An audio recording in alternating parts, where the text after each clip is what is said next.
I trotted out on the weekend of release of Batman v Superman Dawn of Justice, despite what Rotten Tomatoes was saying and the ever-plummeting scores, and despite the rage of the internet after seeing what Zack Snyder hath wrought.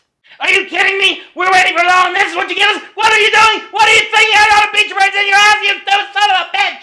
I may be dumb, but that was a stupid movie! But thankfully, because of my lowered expectations, I more or less enjoyed the flick. Yeah, there were problems, and I'm going to get into those. But it wasn't the worst movie ever. However, CBS's Supergirl is a show I've enjoyed a whole lot more and found more awesome Man of Steel-ish qualities than in the flick starring the actual Man of Steel. And no, it's not for certain reason you'd think. So get ready, because we're going to talk about why the Man of Steel's plucky young cousin is giving us better TV than we're, at this point, ever going to get out of the three biggest superheroes out there. Here on Random Bits of Geek!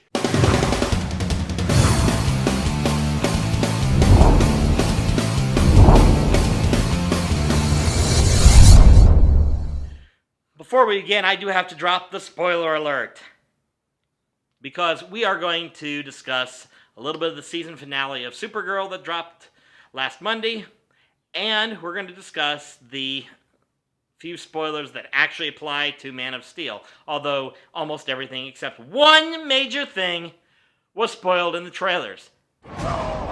Thanks, DC. First of all, let's talk Batman vs. Superman, since that's been out a while, and yeah. If you want a full breakdown of why the movie sucked, there's plenty of places to look for that, because everybody has already reviewed and shredded this movie for Zack Snyder sucking the enjoyment out of what could have been the awesomest of awesome movies ever. But it comes down to a few things that kind of ruined it for us. Number one, too many plot threads. Trying to fit all these plot threads into one spot. Number two, Eisenlex. I'm sure Jesse Eisenberg was trying to create a character, and I think he succeeded in creating a character. It just wasn't any Lex Luthor that we ever wanted to see. Third, motivations. Other than maybe Batman having a motivation, what the hell is Superman so pissed off about? This movie didn't give us anything. It was a scatterbrained cluster of bullshit with some awesome action scenes and one of the best Batmans ever put to screen. Yay, Batfleck. Remember when they thought Batfleck would be the worst thing ever? I even liked him in Daredevil. Oh, shut up. Come on. That movie sucks and you know it. But he was fun. And Affleck in red, skin-tight leather. Yeah. Right. I mean, to give you an idea of pacing, I'll take two movies and compare them side by side.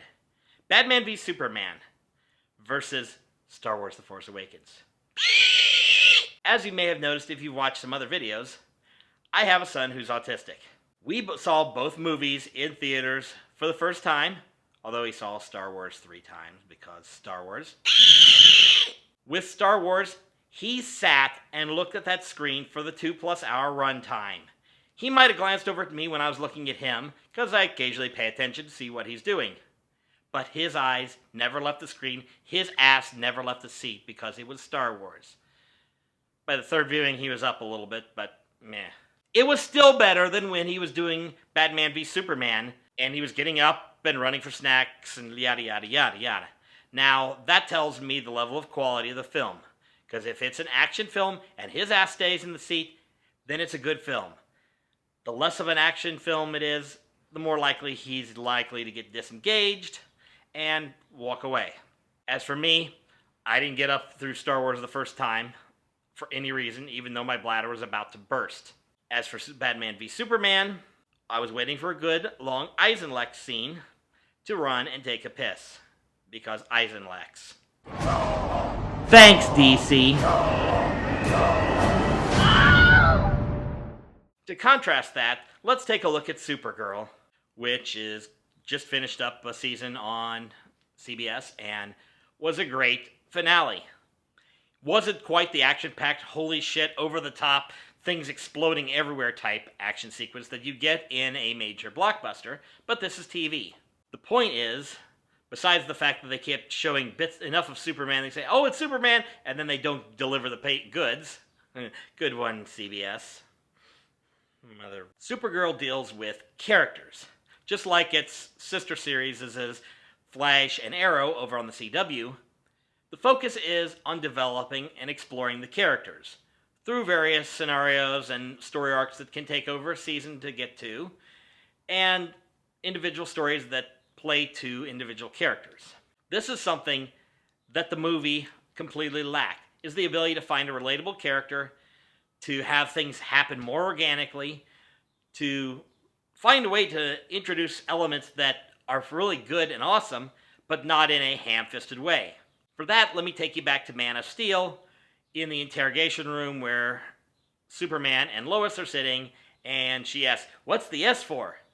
And he says, it's not an S, even though he knows it's a freaking S. On my planet, it stands for hope. Thank you, Zack Snyder. Contrast this with how Supergirl did it, having already seen the ham-fisted Man of Steel hope thing.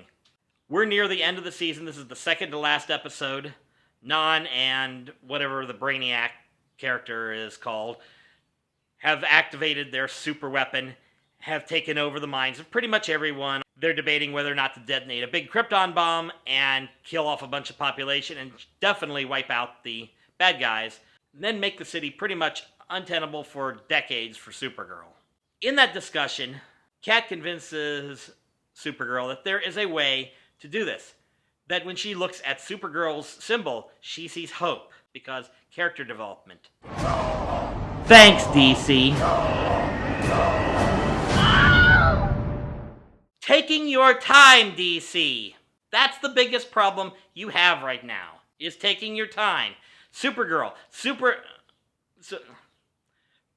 take your time, DC. That's the biggest thing I have to tell you. You have had plenty of time to develop Supergirl, and alongside that, Arrow and Flash and theoretically DC's Legends of Who Gives a Shit. But for your DC universe, you are on your second movie. Consider what Marvel has done. They had 2 Iron Man movies, Incredible Hulk, they had Thor, they had Captain America, and only then did they bring the Avengers into it. And then they had a Thor, another Captain America, and another Iron Man, all before they could get to the second Avengers flick. And then before they get to Marvel Civil War, they had Guardians of the Galaxy dropped somewhere, they had Deadpool, and most importantly, they had Ant-Man, which they've already tied into the universe. So, it's there. It's developing and it's becoming awesome. And you have failed this franchise. To borrow from one of your characters, you haven't failed yet. So I'm going to give you a couple suggestions. Number 1, no more Zack Snyder. He's out. Be glad you got Batfleck to direct your Batman movie, because Batfleck is awesome. But if you want to get really ridiculous, let's just go crazy. Buy the song Under the Sea from Disney and use that to intro Aquaman. For The Flash, shoot a 20-minute montage of The Flash's entire life up to this point and squeeze into 15 seconds. Play it really, really, really, really fast. For Cyborg, hey, the Transformers theme! Why not just get crazy with it? I mean, you already got half the people there, so just throw the other half in with whatever, because you're just cramming in there and not making anything good. Or you could take your time, develop it over years, not burn people out by crappy, half-assed movies. Take your time, make your movies different, figure out what genre one character belongs in, what genre another character belongs in. Take Deadpool versus Captain America versus Thor versus Iron Man. All very different movies. Ant-Man was a heist film. Captain America was a political thriller. Deadpool was a lot of dick jokes and masturbatory humor. And killing. And awesomeness. So DC, take your time. Figure out what you want to do with these movies. Make them unique. Make them all a little different. Bring them together when they're ready. And give us some awesomeness. And something that will show us that you, too, can make good movies rather than being DC Comics the punchline.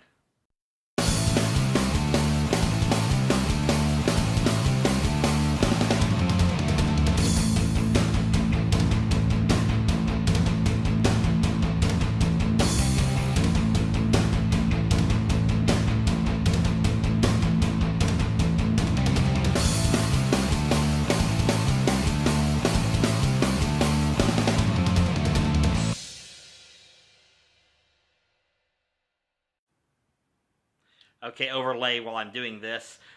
Boobs. Boobs. Yeah. Hold on. Boobs. That was awesome. Boobs.